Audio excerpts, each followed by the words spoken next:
of Real Spooky Stories, the place where I tell your real spooky stories. If you would like to share your story with me, email me on realspooky-storiespodcast@gmail.com. So you have joined us today for a special Valentine's episode. I actually went to say Halloween episode then. Obviously it's not Halloween. But yeah, it's a little Valentine's episode. It is Valentine's Day on Friday. Do we have a little Valentine? Do we have any Valentine's plans? But yeah, thank you for joining us today on the Valentine's episode. I'm excited for this one. So I've got a few stories today. This might be a little bit of a longer episode. I've got a few real stories. These aren't really paranormally that much. They're more like, I think they're more creepy-ish and about like creepy Valentine's dates or things like that. But I'm still going to read them because the vibe of this podcast is just creepy. It's not like necessarily paranormal, so it counts. And I'm also going to read you a couple of creepypasta stories, Valentine's ones. I just thought it would set the spooky Valentine's mood, you know. But the creepypasta ones aren't real.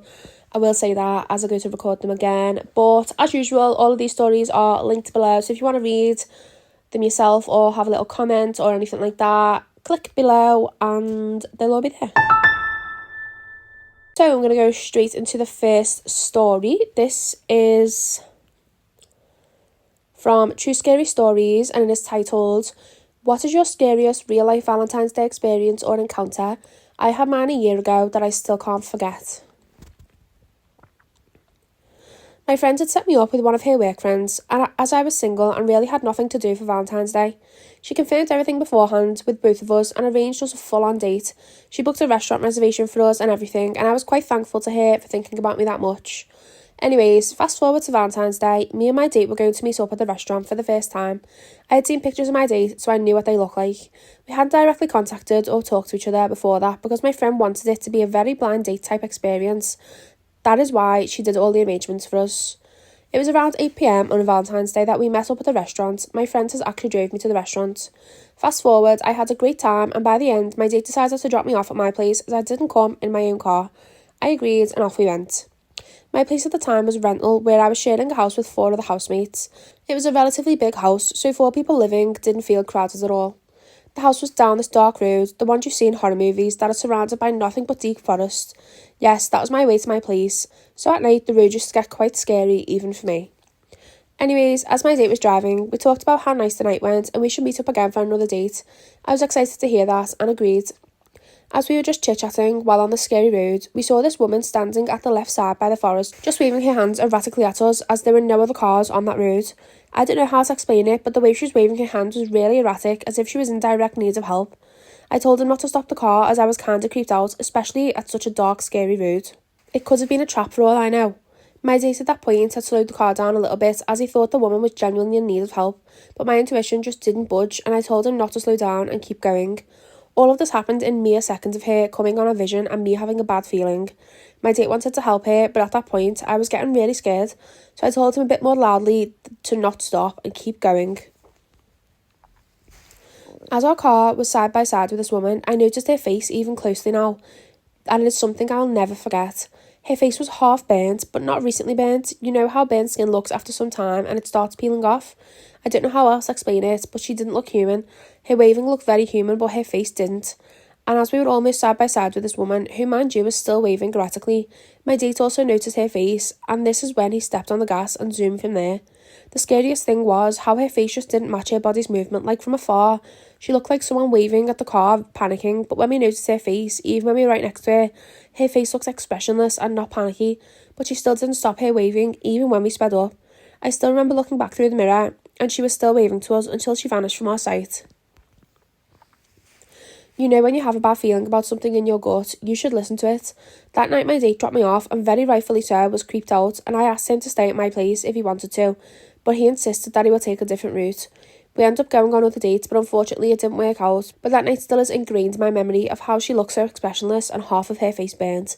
I think it was something inhumane, and if we would have stopped to help her, who knows what would have happened. That is the end of the story. There's literally no comments, except for a deleted one. Yeah, it was just a bit strange. Also, I'm gutted I didn't actually hear what happened on the date and how the date went. Apart from it was a good date. I want to know details about the date, okay? It's Valentine's Day, we all want to know. We all want to know. We're all thinking it. So, I just feel like this woman was just a genuine woman in help, like in need of help. It reminds me of like The Invisible Man, where she escaped at the beginning and like runs into the road, or like just anyone like who's being kidnapped or something on a film, and they like run into the roads of the woods at any car, because if it was a genuine woman in help and she saw your car, she's obviously going to run to it. I get what you mean about the feeling, and if face being recently burnt, she could have just been in like she could have just been in a really bad relationship or something, and you didn't stop to help her. No, I get what you mean. When we have that feeling, you don't ignore it, do you? Okay, we'll go on to the next story because I don't really know what else to say about that one.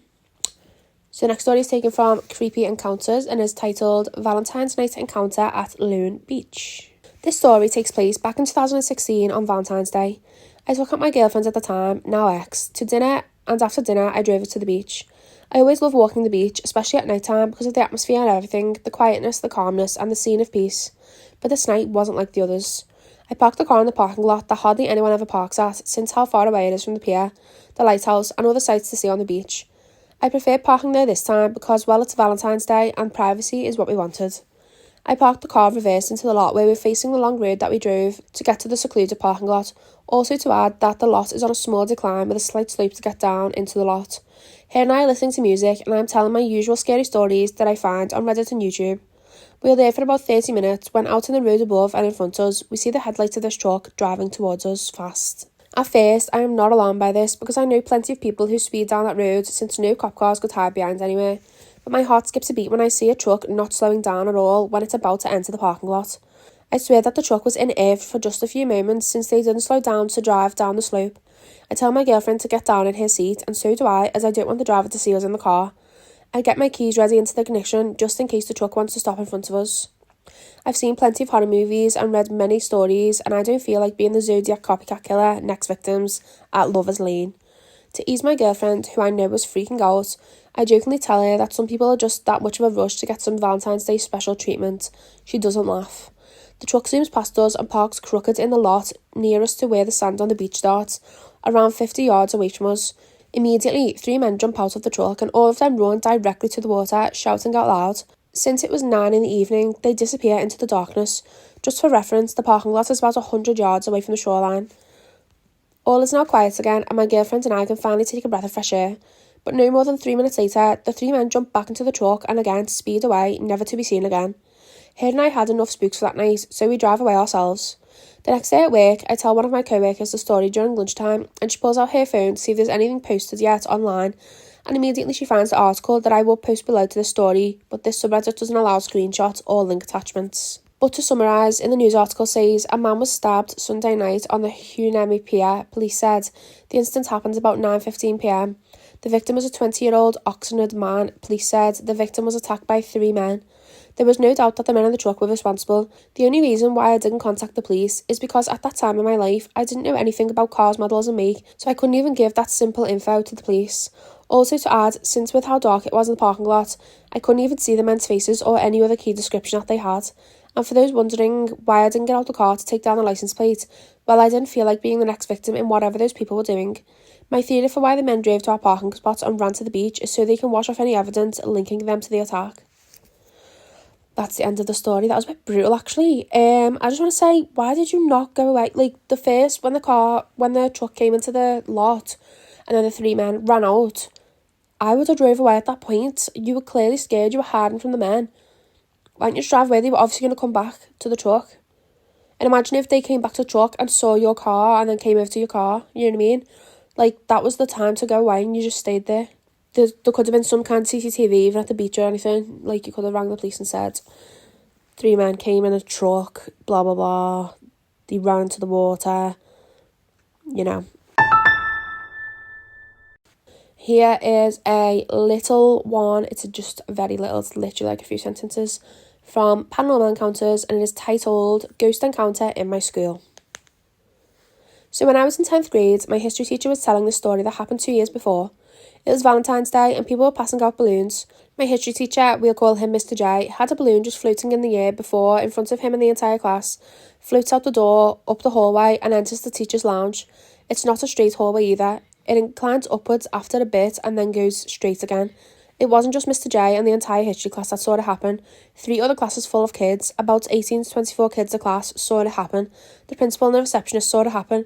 Everyone swears up and down nothing was moving the balloon. That's the end of the story. Someone's commented, helium balloons have a tendency to wander as they deflate. It looks freaky, but it's not paranormal. There's a video meme of Hello Kitty balloon doing that. Yeah, they do that. I've seen them. They literally float in the middle of the room. I don't feel like they would go all the way up the corridor though and into a different room. I don't think they have that much momentum, if you know what I mean. I've seen them when they've been in the living room and they've floated a bit, but that's about it.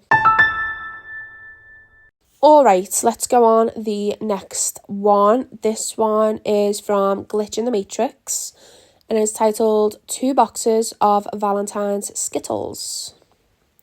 Okay, this just happened and me and my kids are freaked out. Tomorrow is Valentine's Day, of course you know. I had to buy 2 sets of Valentine's candy, 1 for each kid. I bought Skittles candy that just comes with Valentine's stickers that you put on the little Skittles bag. 1 box for each of them. Well, each box comes with 25 little bags of Skittles and a sheet of stickers to decorate the bags with. Well, I open 1 box and get the stickers to put on. I count the bags of Skittles, 25, okay. I do the second box and afterwards count them and there's 25. I look down at the sheet of stickers and noticed that these things I didn't think were stickers were actually stickers, in addition to the stickers that I'd already put on the bags that say to and from. So I was like, hell yeah, I can decorate the bags some more, because I'm weird about stuff like that and OCD out if I can. So I get the bags out of 1 box and start putting the rest of the stickers on. My kids come in and bug me, so I let them both eat 1 bag of Skittles from their box since they have less than 25 students. I get done with the stickers on both boxes of candy and I count them again, and there is still 25 bags of candy in each box. I'm thoroughly confused. It's possible I could have miscounted, though I don't really think I did, or there could have been a possibility of being an extra bag in both boxes, but I still counted them in the beginning, so I don't know. My kids are happy though, because they get another bag of Skittles now. We'll see if anything happens after they eat the other one. Okay, I literally didn't understand any of that. It felt like one of them maths problems you do in school where it says, Johnny went to the shop and got 25 oranges. He then took 5 for Pip and 5 for Brian and gave, you know what I mean? And then you had to work out what was left. It felt like that. Or like a riddle where it says, this person has this many thingies. How many do they have now? You know what I mean? Oh, my brain actually hurt reading that. They've put a picture of what the Skittles look like. Oh, don't Google, I'm not looking at that. They've put a link to what the picture looks like of the box, just so you know what it is, but I'm not clicking on it because it's Google Drive, but it's in the comments if you want to click on it yourself. It's a bit like a duplicate thing, isn't it? When people say, I've just moved that and put it there and then it's there again. It's just, I don't know. I think you just miscounted and that's it. Okay, so this is the last real story that I've got. It's taken from Creepy Encounters and it is titled Creepy Man on Valentine's Night. So this happened yesterday on Valentine's Night and it was one of the scariest experiences I've had with creepy men. I work once a week cleaning an accounting office in very wealthy suburbs. I usually go there on Sunday night around 8 p.m, sometimes 9, and it normally takes me an hour or 2 to shred some papers, take out the garbage, clean and disinfect the tables, etc. I've been working there for over 5 years now, and I'm 24, so I'm pretty used to being there alone, especially at night. Most of the time I'm alone there, but some nights I have my husband come and sit in the waiting area to keep me company while I work. I'm always very aware of my surroundings, and I know who usually shows up to the building doing late night work, like me, as this building has many offices in it. I've always felt pretty safe about it, as you need a keycard to scan and access the building, and every keycard links to the building's management, seeing who comes in and out of the building. Most of the time, there's an older man who works on the first floor and comes in pretty late to do his work.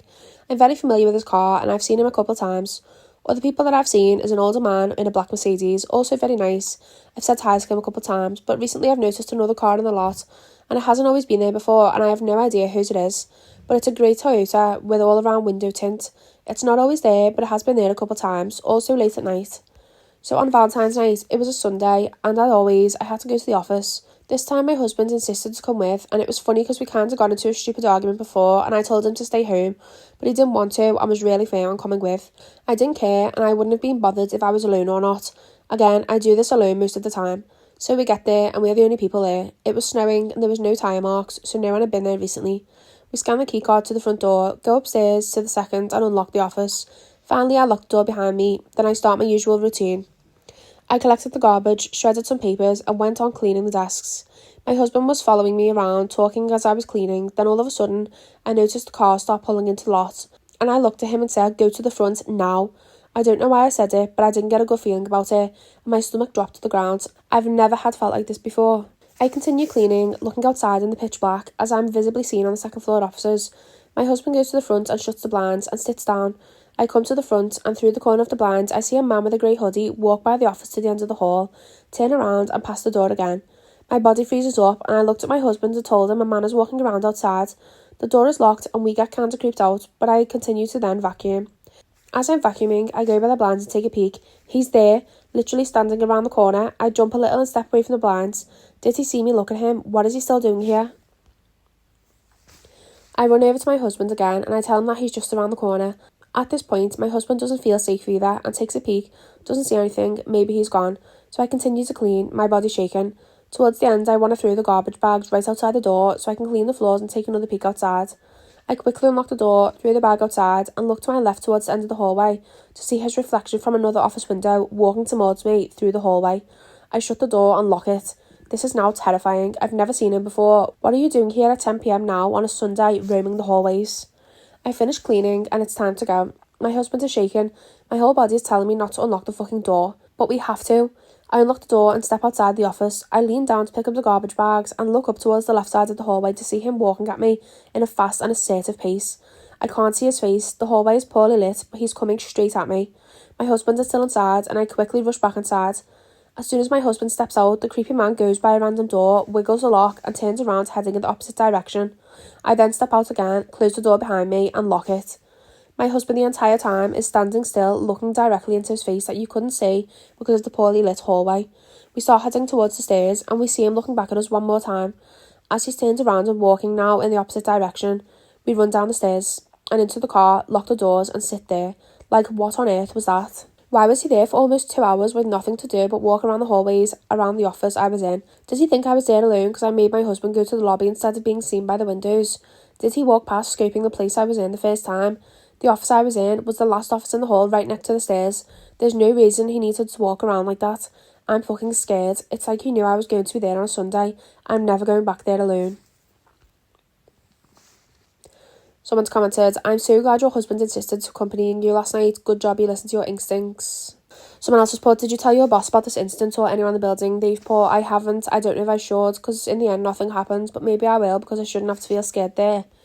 At the end of the day, it's a person walking around who shouldn't be there, or if you don't know who it is and he's got like a grey hoodie on, that's not really work stuff, is it? Someone's put, "You should report it. A key card could be swiped by anyone, a stranger or family member. Yet anyone who works there could get their card took by someone else." And they've put, "You can also make copies." Just what? Like, the OP has put, "What if he had a weapon?" Another thing I thought was weird is that he had a grey hoodie and no jacket. It's literally 2 degrees outside, and then I'm like, I'm sure it'd be easier for him to attack me with thinner clothing on. And honestly, if I was alone and I felt that unsafe, I would have called the cops to come and help me out. That's strange. This post was actually 3 years ago, so I'd love to know if there was an update on this, but there is no comments except for 3 years ago. Someone's commented, "Sounds like your husband is a little bitch." The husband wasn't very assertive, like, apart from saying, I am coming with you. He wasn't like, "Right, let me see what's going on." You know what I mean? He wasn't like, he didn't shout anything to him. I get that, it's a scary time, you're the only people there. If he literally attacked you, there was no one else there, like, apart from you and your husband, but like, if that was me and my husband just was sitting there, I'd be like, "Excuse me, what's your favourite lip gloss?" You know what I mean? That one was quite creepy. The creepy encounter stories actually make me feel quite weird. And I think it's because it's not paranormal and these things can happen. Like, we know what people are capable of. Whereas paranormal, it's all this thing of like, is it real? Is there proof? People are like, it's not real. Whereas things like this, it is real. That person is a real person. You know what I mean? So it's just a bit more creepy in that way, and they always make me have a weird feeling. Right, so I've got 2 creepypasta stories now. I just thought I'd throw some little creepypasta stories in. I love a creepypasta story, you know. I do. I love a creepypasta story. And I know that they're not real. They are just what people have made up. But I do like them. And they're written really well because they're written like someone's actually wrote a story. It's not just somebody writing their experience. It's someone's wrote this story. So I've got 2. These aren't real. They're not real. I know we're on Real Spooky Stories, but they're not real. They are linked below with the rest of the stories, but these ones are not real. So they're both taken from the creepypasta subreddit. This one is titled, "Do Not Go to the Valentines Day Festival." Asking a girl out for the first time on Valentine's Day can sometimes be a gamble. Should I ask her to go out sometime before Valentine's Day first? Is asking someone out on a first date on Valentine's Day too presumptuous? Should Valentine's Day be reserved for couples who have already reached a certain point in their relationship? And is Valentine's Day a reserve for pre-existing relationships? Would she reject my Valentine's Day invitation, despite her willingness to say yes on any other day? Also, will that permanently seal me under the category of friend? I wrestled with this idea for a full 24 hours before finally deciding to say, screw it, what have I got to lose other than my dignity? And so, with my newfound bravery, I decided to text her. Very brave of me, right? It went something like this. Me, what are you doing? She, nothing. You? Me, trying to make a decision. She, a decision about what? Me, where we should go this Friday. She, are you asking me out for Valentine's Day? Me, maybe. She, where would you take me? Me, it's a surprise. Are you saying yes? She, maybe, winky face. Little did she know, it wasn't just going to be a surprise for her. In reality, I had no idea where I was going to take her out, but that little chocolate-covered lie bought me a bit of time to find a place to go. I started Googling Valentine's Day events in town. I came up with the usual restaurants inviting couples for their special Valentine's Day dinners, dance club parties, etc. I then saw something that stuck out, an event for a Valentine's Day festival on a meetup group website. That's different, I thought. I've never heard of a festival for V-Day. It says they'll have food, drink, dancing and entertainment of many types. I decided that this was the winner and signed us up with their RSVP form. That Friday came quickly. I picked it up around 7 and we drove out to the event, which was a bit outside of town. It was a 45-minute drive past a lot of fields and barren areas. When we reached the destination on Google Maps, I saw a sign hung in the corner of a small turn-off that read Valentine's Festival with an arrow pointing down the dirt drive. We pulled in and after a few seconds of nothing but trees and brush, we saw some other vehicles parked in an improvised parking lot fashion on the lawn. This brought a sigh of relief, as I really didn't want to look like a complete idiot in front of her on our first date, especially with it being Valentine's Day. We parked, got out, I took her arm in arm as we walked towards what looked like a large outdoor party going on, with lots of lanterns and merry sounding noise. This was definitely the place. I looked at her and noticed a smile. "This looks like fun," she said.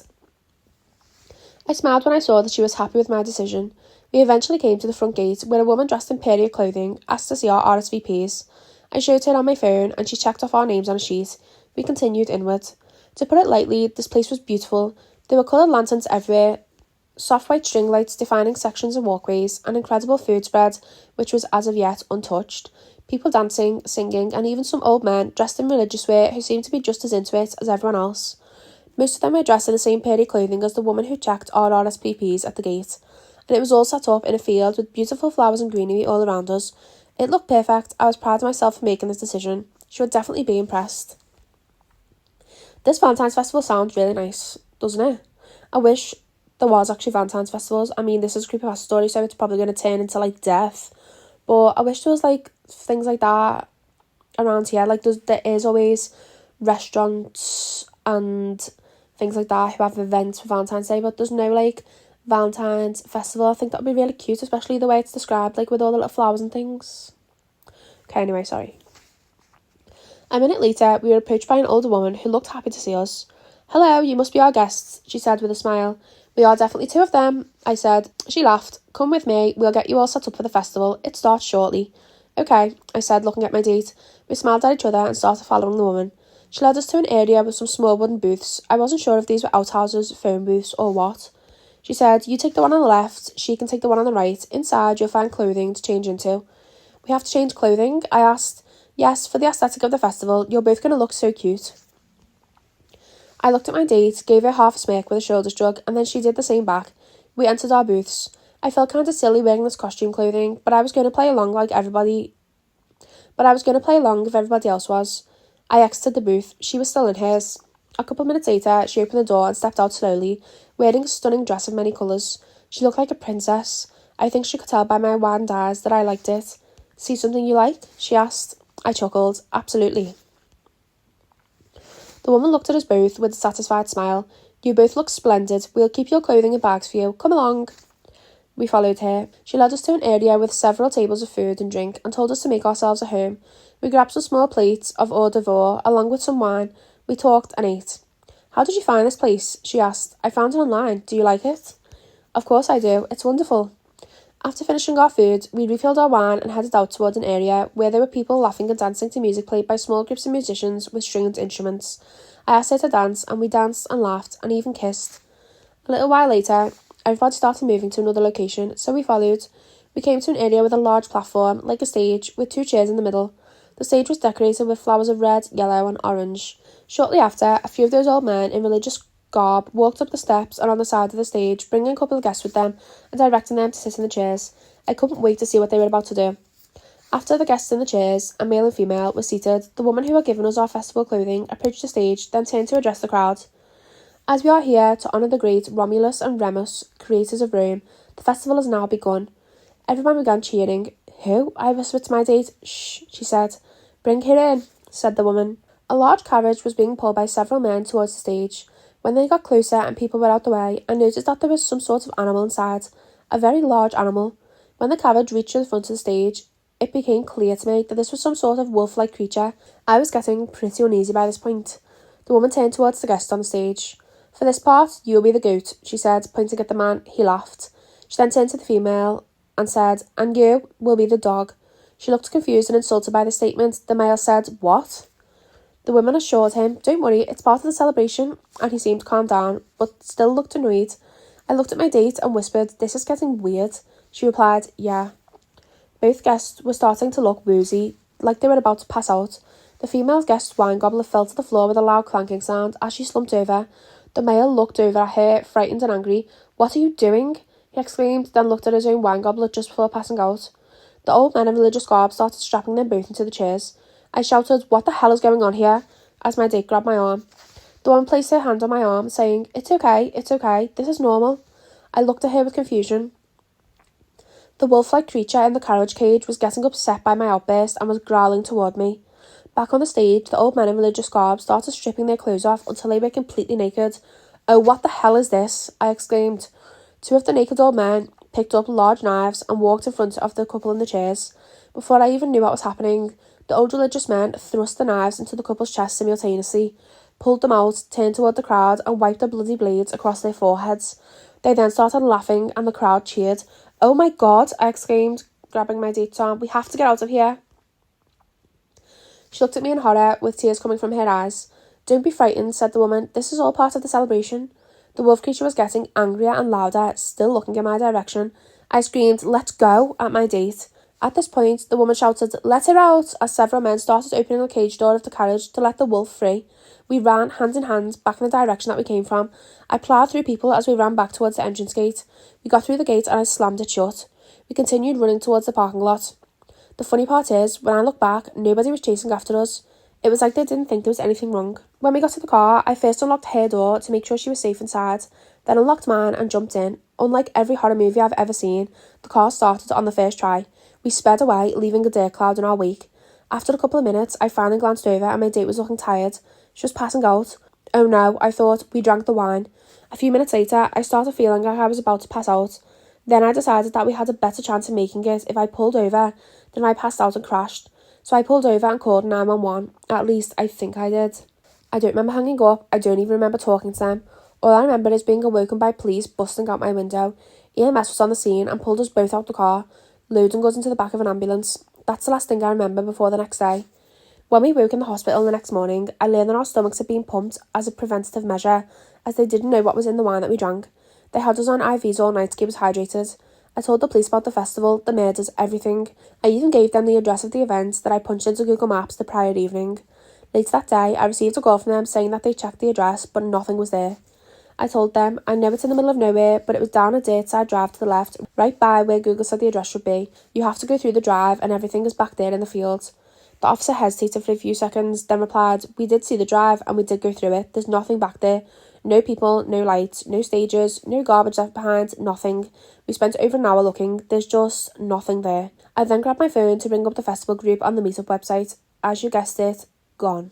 That was spooky. I liked it though. I like it because I know it's not real. No, but it is spooky because in the comments someone's put, I think it's based on a Lupercalia festival. And someone's put like, what is it? And they've put a pagan festival that used to take place on February the 15th, the day after Valentine's Day. Almost everything they did in the story is how it exactly went, except historical documents show that they used an actual dog and a goat instead of humans for sacrifices. That's really spooky. Before all that, and when I was like, this is good, it did sound good. I'd just love to go to a little Valentine's Day festival. I mean, not like that, but like imagine a little festival with all food and drink, kind of like a, like a beer festival. I've never even been to a beer festival, but that kind of vibe, like food, drink, little games around, maybe I'll make it. And it won't end like this one. Here's another one, and it's quite long too, but this is the last one.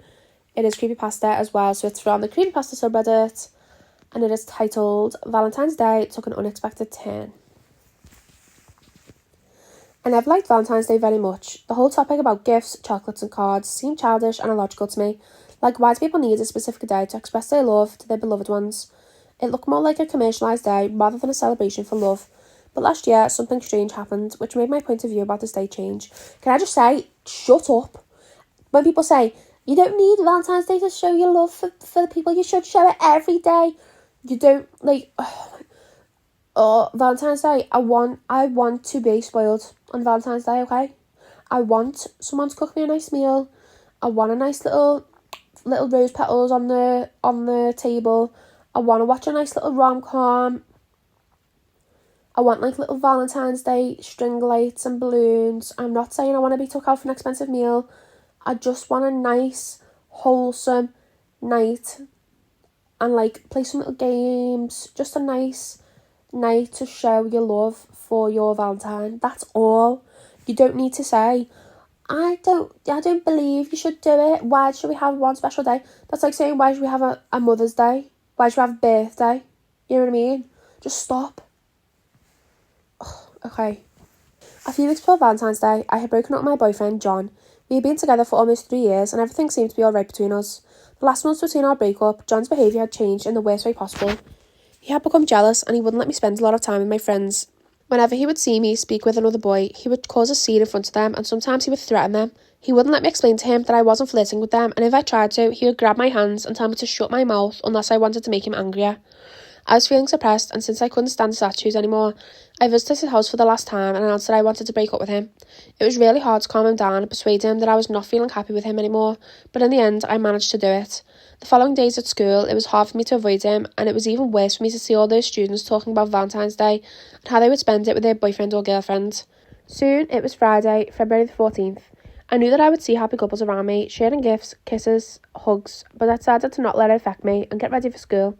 That's when things took an unusual turn. When I arrived and opened my locker to get my books for the first lesson, a note slipped from it. I curiously picked it up and examined it.